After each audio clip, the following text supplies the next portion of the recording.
thank you very much for that warm welcome. And I was a bit overwhelmed by all the gifts even before I'd spoken. You know, we customarily expect to be rewarded after our efforts. But anyway, thank you. And this is a nice trend, and I hope it's going to continue along these lines. I do want to say, though, that I was particularly pleased to be invited by Ambassador Kanika Chaudhary to come and help inaugurate this event this evening. I first went to the States in 1975, which turns out is a long time before Mr. Muskins. And on that occasion, I mean, I must say Pennsylvania was one of the places I was most interested in during my rather long stint in that country, working for the United Nations. I did quite often wander into Pennsylvania, quite apart from the Liberty Bell and all the nice things that our MC has mentioned. It's also the cradle of cricket in the United States, which many Indians will probably value more. The Philadelphia Cricket Club, in the 1890s, the greatest fast bowler in the world was the Philadelphian J. Martin King. And Haverford College, which was mentioned by, I think, by you, Mr. Muskins, he's one of the few colleges in the United States that still has a cricket team. So actually, usually captained by an Indian student or a Sri Lankan student, but they have a cricket team at Haverford. And of course, for those of you who are interested in history, as I am, the Civil War battlefields in Pennsylvania are quite remarkable. Many of them are still very well preserved. I remember taking my kids, who become very sensitive and poetic later in life, but in those days were extremely military obsessed. I remember taking them on a tour of all the battlefields in Pennsylvania and Virginia. And Pennsylvania is really quite remarkable. And the Gettysburg Address that many of you have heard about, which Lincoln delivered, it's sort of, I mean, the Gettysburg Address is sort of the Tryst with Destiny speech equivalent, and composed in exactly the same way, written on the back of an envelope in the middle of great stress and drama, and then delivered for posterity.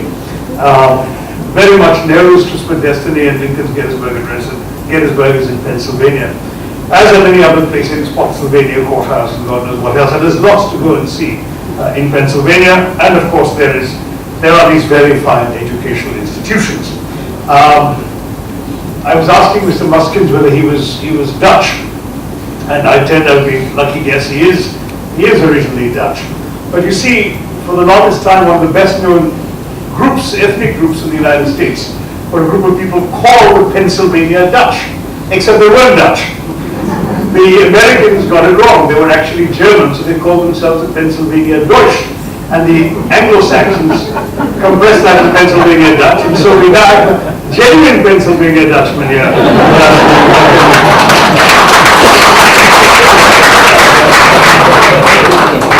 Anyway, I'm just delighted here to be here to launch this global initiative of the state of Pennsylvania to establish this pin hub, I'm told it's going to be called, as a platform for exchanging ideas, knowledge, and skills in the field of higher education, which really adds to the expanding association of India with universities abroad. And I'd like to congratulate everybody at both the idea end and the receiving end of this initiative. You are forerunners. You're the first American state to do this, and unless Mr. McCaslin corrects me, I don't believe there is a federal equivalent. This is it. This is the first real venture to have a hub for all educational institutions in a particular part of America, and so real congratulations through you to the governor and the people of Pennsylvania. Now, from my point of view as a former education minister in this country, I mean, collaborations with various countries in the field of education is something I always attached a lot of importance to. I believed we needed to do it much more than ever before because the demand in India is so great that we are simply not able to cope with the number of institutions we have in our country. And that's something that we really have to acknowledge. I mean, when 100,000 Indian students go to America every year, or whatever it is, 40, 50,000 now go to Australia every year, and comparable numbers to Britain, to Europe, and so on. We are not only showing that Indians have an international sensibility and are curious and interested and willing to go and explore the rest of the universe, and particularly to acquire knowledge and widen their horizons. We're also acknowledging that we really can't do it all by ourselves in this country. We We don't have enough quality institutions to attract and keep the kids who are getting into American universities.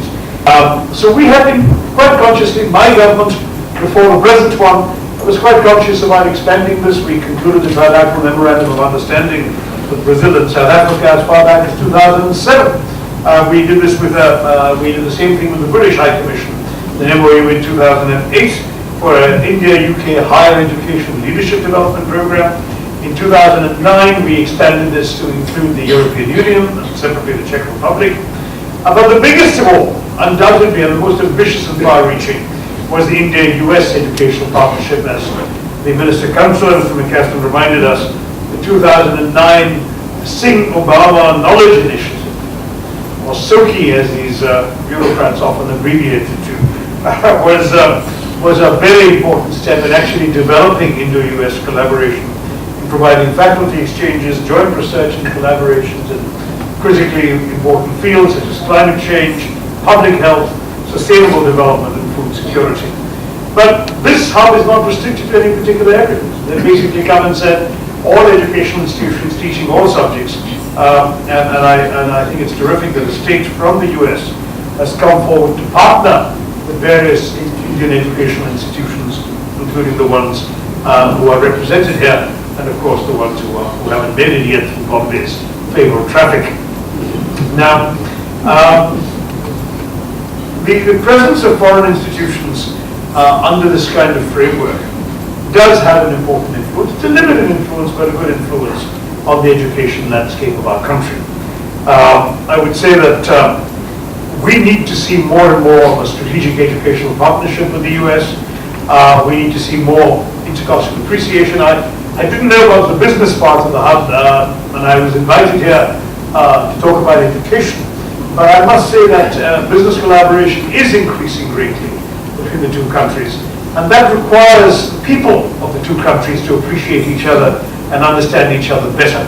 And therefore, to have an opportunity through education and through educational interconnections to actually give you a chance to know each other better will actually, I believe, be good for the Indo-US business relationship as well. It might lead into the dangerous impression that the best state in America is Pennsylvania. And I'm sure Californians and Texans and New Yorkers will all have their own opinions about that. But that's their problem for not having been the first of the race.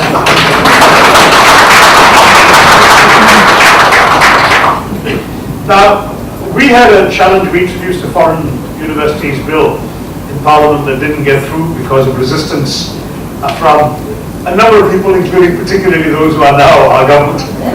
But that shouldn't worry anybody, because those who are now our government have systematically done U-turns on every policy that they've undertaken, and everything they opposed when they were in opposition they're doing in government. So I'm quite confident they'll be very receptive to foreign universities coming into India. But we did make it easy in our time by actually issuing regulations that entitle universities, even pending the adoption of the Foreign Universities Bill, to set up themselves here as a company under the Companies Act of 1956. We've also been encouraging models of public-private partnership in any case. So Indian educational institutions might well want to partner with American institutions and take advantage of some of the opportunities being offered. I was looking through the list of things you do: the summer abroad program, the executive education program, the dual degree program, the teacher training program. These are all things which I believe can make a genuine difference and a positive impact to Indians. The summer abroad program is obvious. I think both sides will benefit equally from it. It'll help broaden the thought processes of our young students by exposing them to a more diverse and competitive international education system. Then your executive education program, which will give young people, or not even such young people, already mid-career people in business and technology fields who can benefit from your executive education training and apply to their own work. And I'm assuming you're offering facilities here in India, right, to offer the courses for Indian executives. And that's a growing field in our country. More and more Indian business schools are doing this, and I'm sure some would be attracted to the idea of teachers from Penn or places like Wharton showing up to offer these programs here in India. See, ये initiative है Pennsylvania hub, I think बहुत अच्छा initiative है क्योंकि हमें ज़रूरत है इस किस्म के एजुकेशन आइडियाज़ पे एक्सचेंज होने की, ताकि वर्ल्ड के बेस्ट टीचर्स हमें मिल सकें और हमें काफ़ी रिफॉर्म की जरूरत है एजुकेशन में, और ये एक अच्छा कदम है इस दिशा में। तो मैं इन सबके लिए मेरी बहुत बहुत हार्दिक शुभकामनाएं। Thank you.